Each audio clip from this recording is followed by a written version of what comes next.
Assalamualaikum warahmatullahi wabarakatuh. Terima kasih Ustadz dan Ustazah telah meluangkan waktunya untuk berkumpul di ruang kepala sekolah ya dengan undangan saya. Ini adalah komunitas guru kelas bawah, ngaten nggih. Nah, saya akan menyampaikan tentang diseminasi pembelajaran sosial emosional di modul 2.2 calon guru penggerak angkatan 7 Kabupaten Trenggalek. Perkenalkan dulu, saya Ristika Sari, calon guru penggerak angkatan 7 Kabupaten Trenggalek. Tempat tugasnya di SD Muhammadiyah 1 Trenggalek. Ini adalah salah satu tugas dari kegiatan Alur Merdeka, yaitu aksi nyata dari modul 2.2 tentang pembelajaran sosial emosional. Perkenalkan, beliau adalah Bapak fasilitator saya di kelas 135, yaitu Bapak Suyatno. Yang tengah adalah Ibu Dina Lufitasari, pengajar praktek yang membimbing saya di waktu tatap muka, yang kalau Pak Fasil itu membimbing dalam kegiatan daring. Nah, yang pakai kudung pink itu adalah saya sendiri, ngaten. Coba panjenengan renungkan dulu ya. Mendidik pikiran tanpa mendidik hati adalah bukan pendidikan sama sekali. Pernahkah panjenengan merenungkan ini? Mendidik itu bukanlah mendidik pikiran tanpa mendidik hati. Maksudnya berarti mendidiknya itu tidak pakai hati, ngoten? Pripun? Ya. Oke, lanjut ya. Nah, pernahkah kita bayangkan, pernahkah Ustadz dan Ustazah mengalami kekecewaan, kegagalan, kemunduran yang berdampak tingkat stres? Pernahkah? Pasti pernah ya. Semua orang pasti pernah merasakan kegagalan. Ustadz dan Ustazah, pernahkah mengalami kecemasan, kesal, amarah saat menghadapi siswa atau saat menghadapi setumpuk tugas secara bersama harus diselesaikan? Jika pernah, kira-kira bagaimana mengatasinya? Priwon? Pernah, maksudnya gini, kita itu dihadapi dengan beberapa tugas yang banyak dan harus diselesaikan dalam target yang sudah ditentukan. Pernahkah kita merasakan kecemasan, ngoten? Sering ya. Bagaimana mengatasinya? Tidur dulu. Ya, melalui pembelajaran sosial emosional kali ini diharapkan Ustadz dan Ustazah mampu mengatasi persoalan yang dengan baik, mau pribadi maupun persoalan siswa kita. Nah, apa itu pembelajaran sosial emosional? Pembelajaran sosial dan emosional atau disingkat dengan PSE adalah proses pembentukan diri dengan keterampilan-keterampilan yang dibutuhkan anak dalam mengontrol kesadaran diri, kontrol diri, kemampuan berelasi dan lain-lain untuk dapat bertahan dalam masalah sekaligus memiliki kemampuan memecahkannya, mengajarkan mereka menjadi orang yang baik, memberikan keseimbangan pada individu, dan mengembangkan kompetensi personal yang dibutuhkan untuk dapat menjadi sukses. Berarti PSE ini dapat memberikan bekal bagi anak untuk bisa mengontrol diri tentang sosial dan emosionalnya. Nah, pembelajaran sosial dan emosional adalah pembelajaran yang dilakukan secara kolaboratif oleh seluruh komunitas sekolah. Nah, ini tidak bisa dikerjakan secara mandiri jika tidak dikerjakan secara kolaboratif, baik dari guru maupun dari murid dan semua stakeholder yang ada di sekolah. Karena well-being dalam pembelajaran PSE ini juga ada kata tentang well-being, yaitu tentang kesadaran penuh, menyebutkan bahwa well-being murid yang optimal adalah keadaan emosional yang berkelanjutan, relatif stabil yang ditandai dengan sikap dan suasana hati yang secara umum positif, relasi yang positif dengan sesama murid dan guru, optimalisasi diri dan tingkat kepuasan diri yang tinggi berkaitan dengan pengalaman belajar mereka di sekolah. Ruang lingkup pembelajaran sosial emosional adalah pembelajaran sosial emosional diberikan dalam 3 ruang lingkup. Yang pertama, kegiatan rutin luar pembelajaran akademik, terintegrasi dalam pelajaran, protokol budaya atau peraturan sekolah yang disepakati.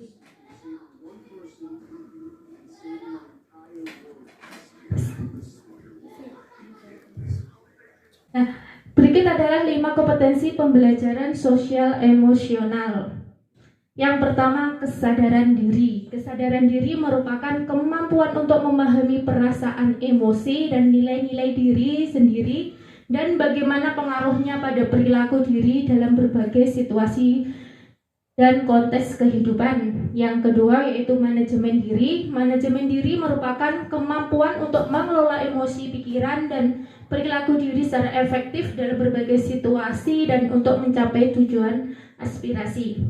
Yang tiga yaitu kesadaran sosial merupakan kemampuan untuk memahami sudut pandang dan dapat berempati dengan orang lain, termasuk mereka yang berasal dari latar belakang budaya yang berbeda-beda. Yang keempat yaitu keterampilan berelasi. Keterampilan berelasi merupakan kemampuan untuk membangun dan mempertahankan hubungan-hubungan yang sehat dan sportif. Yang kelima, pengambilan keputusan yang bertanggung jawab. Dalam pengambilan keputusan yang bertanggung jawab merupakan kemampuan untuk mengambil pilihan-pilihan membangun yang berdasar atas kepedulian, kapasitas dalam mempertimbangkan standar etis dan rasa aman, untuk mengevaluasi manfaat dan konsekuensi dari macam-macam tindakan dan perilaku untuk kesejahteraan fisiologis diri sendiri, masyarakat, dan kelompok. Sekarang kita melanjut ke mindfulness adalah kesadaran penuh. Dalam pembelajaran PSE dikembangkan dengan menggunakan pendekatan kesadaran penuh sebagai dasar penguatan 5 kompetensi sosial emosional yang akan memunculkan perasaan tenang, stres bisa berkurang, pikiran menjadi jernih, dan fokus serta menjadi semangat dalam belajar. Nah, mindfulness ini adalah fondasi dalam mengembangkan 5 KSE. Kesadaran penuh dapat diartikan sebagai kesadaran yang muncul ketika seseorang memberikan perhatian secara sengaja pada kondisi saat sekarang dilandasi rasa ingin tahu dan welas asih. Menurut Kabat-Zinn dan Hawkins 2017, secara saintifik, latihan berkesadaran penuh yang konsisten dapat memperkuat hubungan sel-sel saraf neuron otak yang berhubungan dengan fokus, konsentrasi, dan kesadaran. Nah, di dalam mindfulness ini sangat penting bagi waktu kita memberikan pembelajaran kepada anak-anak. Jika mereka sudah mulai bosan, kita ajak dengan kegiatan mindfulness untuk mengembalikan konsentrasinya anak-anak dan semangatnya anak-anak bisa kembali lagi. Mindfulness dapat dilatih dan ditumbuhkan melalui berbagai kegiatan sehari-hari maupun pembelajaran yang dilakukan secara mindful atau ada koneksi antara tubuh atau indera perasaan, pikiran, dan lingkungan. Berikut adalah contoh dari mindfulness. Panjenengan semuanya saged presani nggih. Contoh-contoh dari latihan mindfulness. Bisa menulis, mencurahkan perasaannya dalam buku cerita. Yang kedua, bisa mendengarkan musik, merasakan bunyi dan suara yang terdengar. Yang ketiga, amati berbagai perasaan yang muncul. Ini bisa juga dengan meditasi ke atas. Yang keempat, ungkapkan rasa terima tentang 3 hal yang Anda syukuri. Yang keenam, fokus dan ada pada 3 hal yang dapat Anda lihat dengan dengar dan rasakan. Ustazah, saya mau bertanya, pernahkah Ustazah di sini melakukan hal-hal yang seperti ini di saat kita sedang stres, kita kecewa, kita merasakan mindfulness atau meditasi itu, menyendiri? Pasti biasanya seringnya meditasinya mendengarkan musik katanya. Sebelum tidur, sebelum tidur. Nah, Mari latihan mendengarkan dengan sadar ya. Mindfulness ini tidak dengan apa, harus sadar. Jeda sejenak dari apapun yang dikerjakan. Nah, untuk sekarang mohon untuk HP-nya diletakkan. Kita akan belajar mindfulness sambil mendengarkan musik.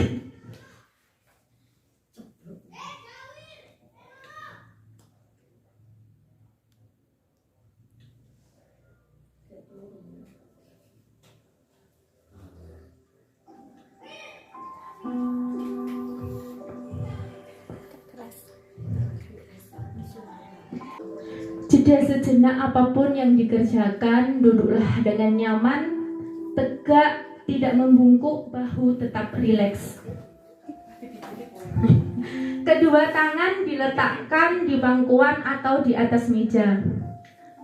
Pejamkan mata jika merasa nyaman dan cukup rileks. Kan kelopak mata panjenengan semuanya. Dengarkan musik yang mengalun. Jika pikiran mengembara, perlahan kembalikan perhatian pada alunan musik dan perasaan yang muncul saat mendengarkan musik.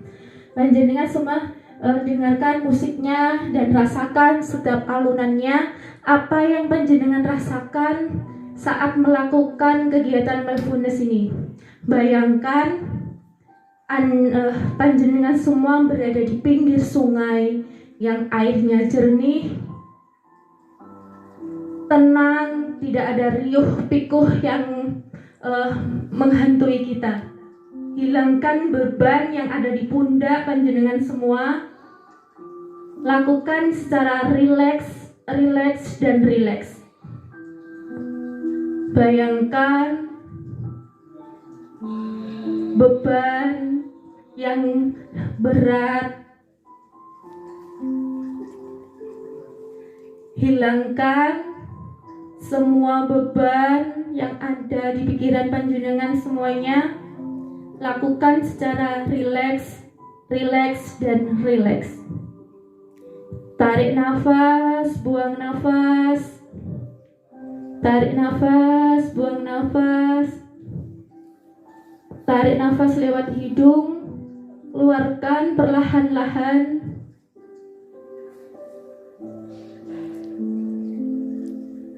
Dalam hitungan ketiga semuanya bisa buka mata. 1, 2, 3.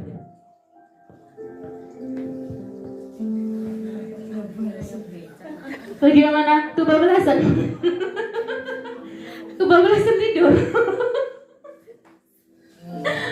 Pribun, apa yang Anda rasakan sebelum, selama, dan setelah latihan? Sinten yang mau menyampaikan? Pribun Bu Kotar? Pribun? Ngantuk, berarti belum kesadarannya penuh belum. Jadi jam segini jam rawannya tidur nggih. Nah, apa yang Anda rasakan sebelum, selama, dan setelah latihan? Ustazah Riris bisa disampaikan bagaimana?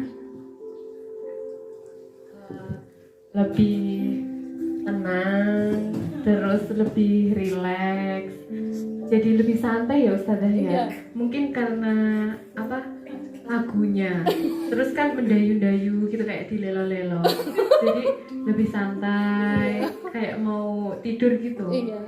Gitu aja. Terima kasih. Gimana? Semuanya seperti Ustazah Riris atau Ustazah Yuli? Gimana sih Ustazah Yuli? Monggo. Karena saya sudah merasa hanyut dalam alunan musiknya, sehingga saya tersir-sir pengen tidur, jadinya lupa sejenak apa yang saya rasakan. Terima kasih Ustazah Yuli dan Ustazah Riris. Setelah melakukan ini pasti kita akan merasakan lebih rileks, ngoten nggih. Nah, sebelum mempelajari modul ini, saya itu berpikir bahwa pembelajaran dengan kolaboratif kurang mengasah kreativitas, kesejahteraan psikologis atau well-being, tidak penting pendekatan kesadaran penuh mindfulness ini, sehingga 5 kompetensi sosial dan emosional belum optimal. Nah, sebelum mempelajari ini saya tidak menghiraukan tentang apa itu tentang sosial emosional yang ada pada anak. Padahal ini yang sangat penting buat kita sebagai guru untuk mengenali sosial emosionalnya anak. Nah, setelah mempelajari modul ini, ternyata pendidikan sosial emosional memberikan fondasi yang kuat bagi murid untuk dapat sukses dalam berbagai area kehidupan mereka di luar akademik, termasuk kesejahteraan psikologis well-being secara optimal.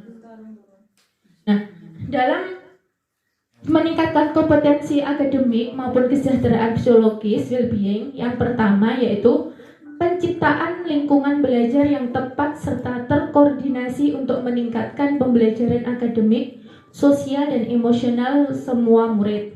Yang kedua, kemitraan atau kerjasama sekolah, keluarga, komunitas untuk membentuk lingkungan belajar dan pengalaman yang bercirikan hubungan atau relasi yang saling mempercayai dan berkolaborasi. Yang ketiga, kurikulum dan pembelajaran yang jelas dan bermakna dan evaluasi secara berkala. Ini adalah sekolah agar dapat meningkatkan kompetensi akademik tentang kesejahteraan psikologis. Nah, di mana pembelajaran PSE ini tidak bisa dikerjakan secara sendiri, melainkan memerlukan kerjasama dengan semua stakeholder yang ada di sekolah.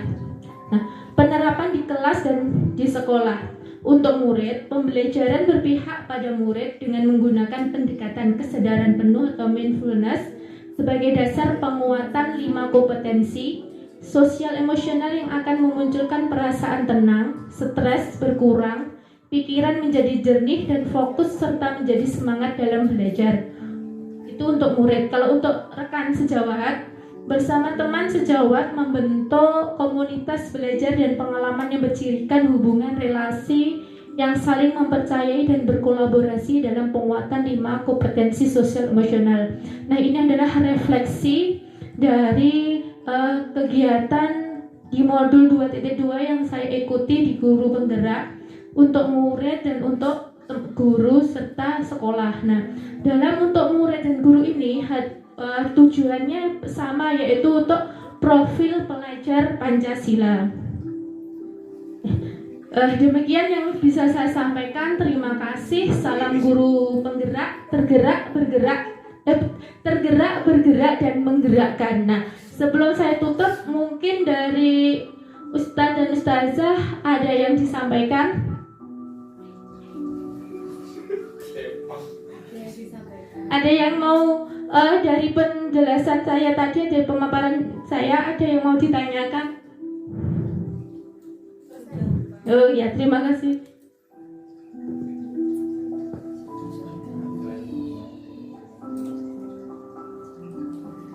Terima kasih. Saya akan bertanya ke Ustazah Ristika, mengapa kita itu sebagai guru harus mengembangkan aspek perkembangan sosial emosional anak? Terima kasih. Ada yang bisa membantu saya? Oke, alasannya sangat penting ya. Kenapa guru itu kok perlu pembelajaran sosial emosional? Karena dapat membantu anak itu untuk mengekspresikan diri.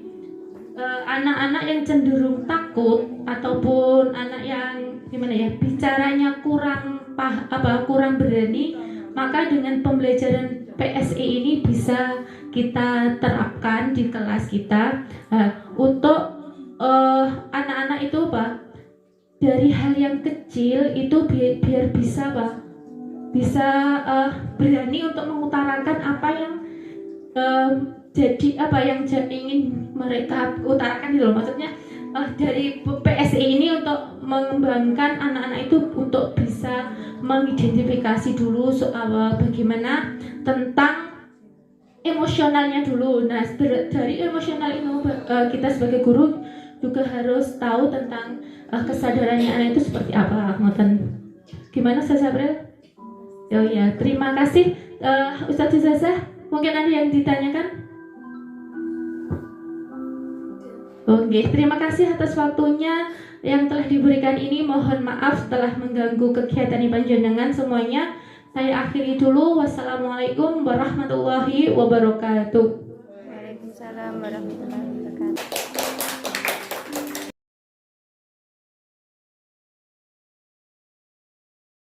Warahmatullahi wabarakatuh.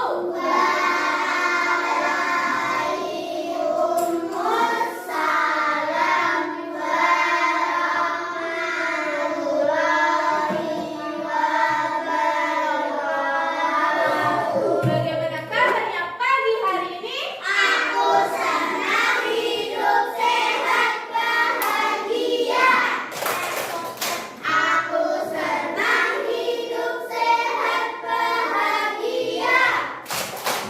Aku senang hidup sehat. Aku senang hidup sehat. Aku senang hidup sehat bahagia. Kelas 1A. This is double double boom boom. Coki coki yes yes. Satu siapa kelas 1A hari ini tidak masuk? Mahira, satu lagi siapa? Oh, sudah isi ijazah ya hari ini.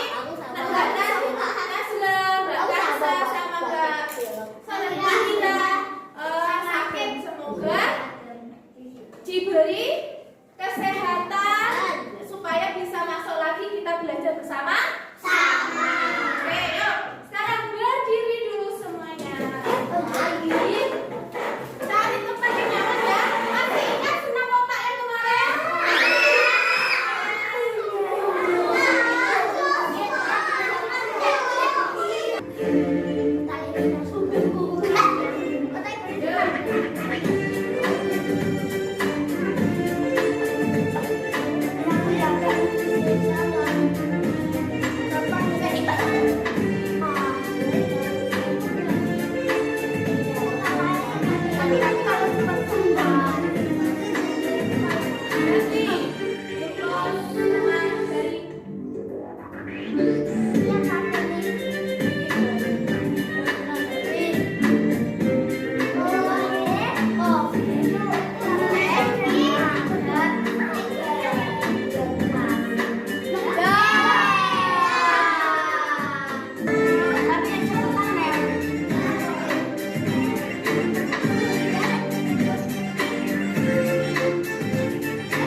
cepatnya Wira. Dan sekarang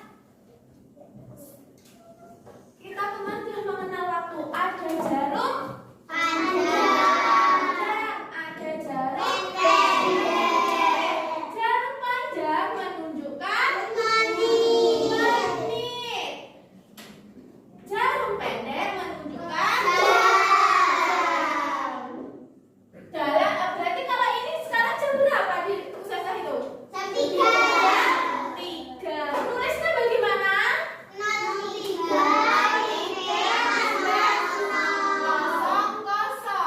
Betul gini. Yang ini adalah menunjukkan jam.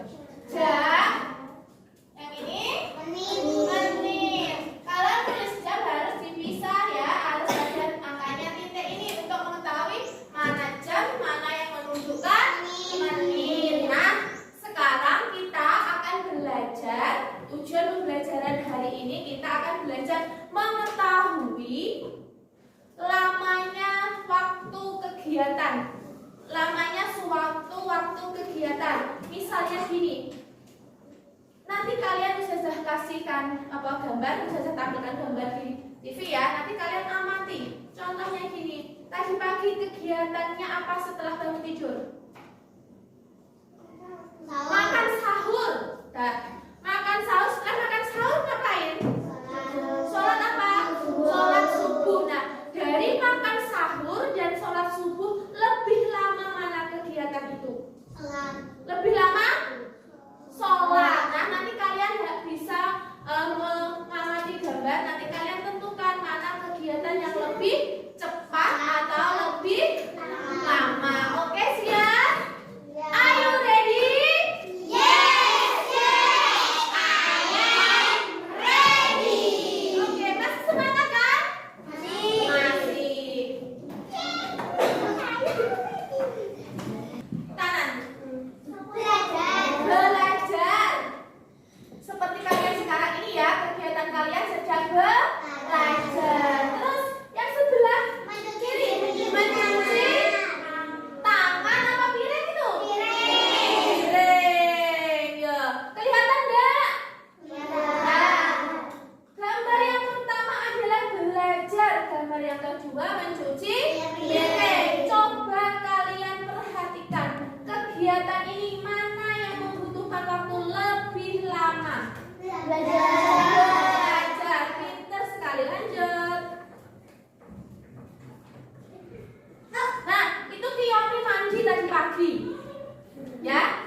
Ini belum yang gambar kedua itu keluarganya Mbak Tika sedang buka puasa sahur ya. Nah, dari kegiatan ini coba sekarang siapa yang bisa menentukan yang lebih lama atau lebih cepat? Angkat tangan. Farah, yang lebih cepat yang mana Farah? Makan. Yang lebih lama? Betul? Betul. Ada nggak yang mandinya lebih cepat kayak mandi bebek? Siapa? Mika. Kenapa kok mandinya seperti bebek so cepat? Oh. Lihat apa? Langsung les. Berarti mandinya di bebek.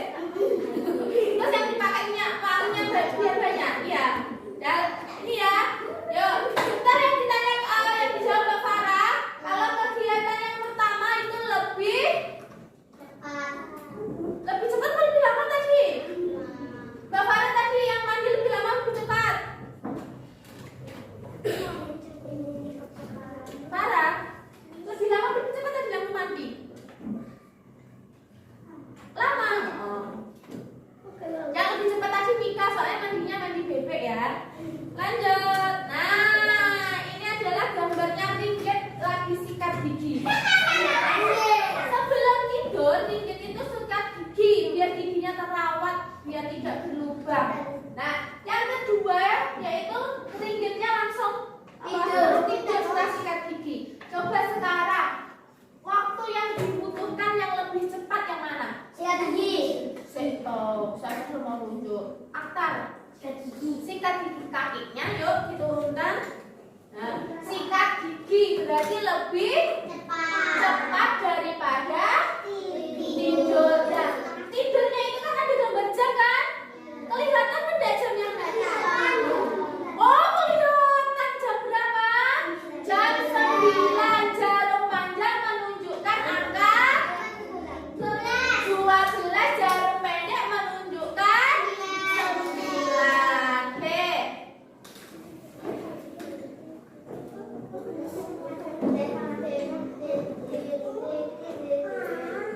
Nah, ini adalah ibunya Mbak Hemas. Ibunya Mbak Hemas lagi memasak di dapur untuk persiapan buka puasa nanti. Nah, yang sampingnya itu Mbak Hemas tidak apa sih namanya, tidak tahan dengan baunya. Akhirnya Mbak Hemas makan. Iya tidak? Saya tahu. Iya kan masih puasanya kemarin bilangnya masih Pak setengah hari ya Mbak Hemas. Iya, tidak apa-apa ya. Nah, dari kegiatan ini mana yang membutuhkan waktu lebih lama atau lebih cepat? Angkat tangan. Maaf ya Kiom, ini duluan Mas Adam. Mana Adam? Lebih lama. Masak. Oh, masak lebih lama daripada makan. Nah, semuanya sudah bisa baca jam kan? Sudah. Kalau jam, jarum panjang menunjukkan menit, jarum pendek menunjukkan jam. Apa fungsi dari jam itu? Apa fungsi dari jam? Untuk menunjukkan apa? Untuk menunjukkan waktu. Nah, sekarang Ustazah sudah bagi kelompok ya. Ini Wira kembali lagi di sini, Wir. Di sini. Nanti kerja sendiri. Nah, saya bagi 4 kelompok.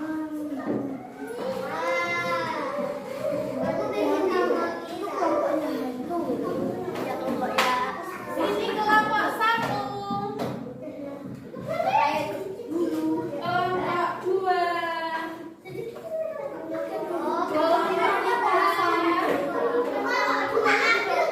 Ini kelompok 4.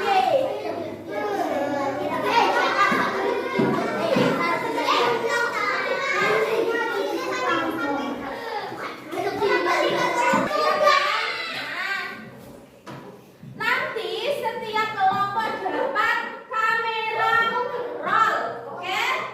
Nah, ini nanti setiap kelompok dapat kamera roll ini. Nah, di dalam kamera roll ini nanti ada beberapa soal. Soalnya ada di sini, oke? Nah, sekarang diperhatikan dulu. Murid dibagi dalam kelompok yang beranggota 5 orang. Masing-masing kelompok mendapatkan 5 soal. Jadi setiap siswa mempunyai kewajiban mengerjakan ya dulu guys. Sudah jadikan tumbuk, jadi berarti kalian harus diam dulu ya. Nah, nanti setiap kelompok mendapatkan kertas seperti ini. Oke? Nah, kertas ini adalah soalnya.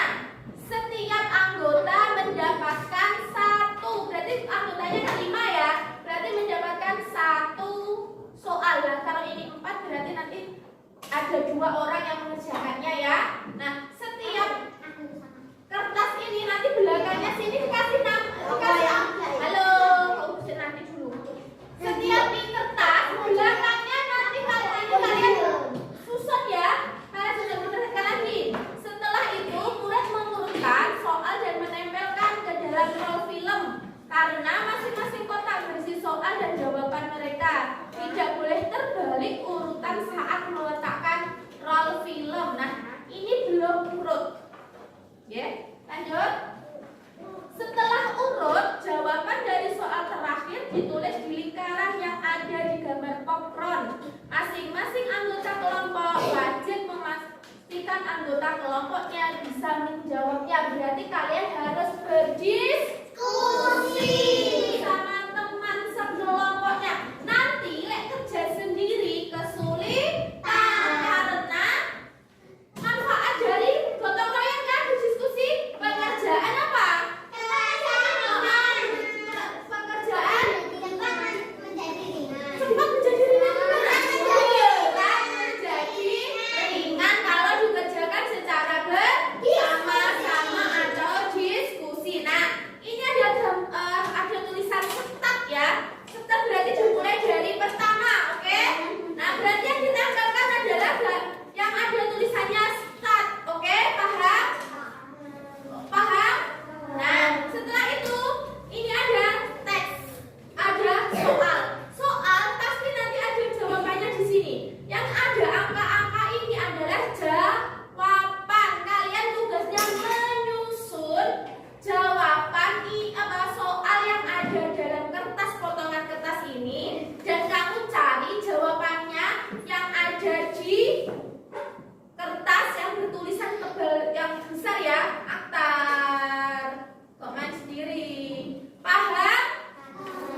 Dengarkan kata-katanya Ustazah. Dalam kehitungan ketiga nanti kalian lakukan 1, 2, 3. Tarik nafas dalam-dalam, simpan ke dalam perut, simpan dalam perut dulu. Dalam kehitungan ketiga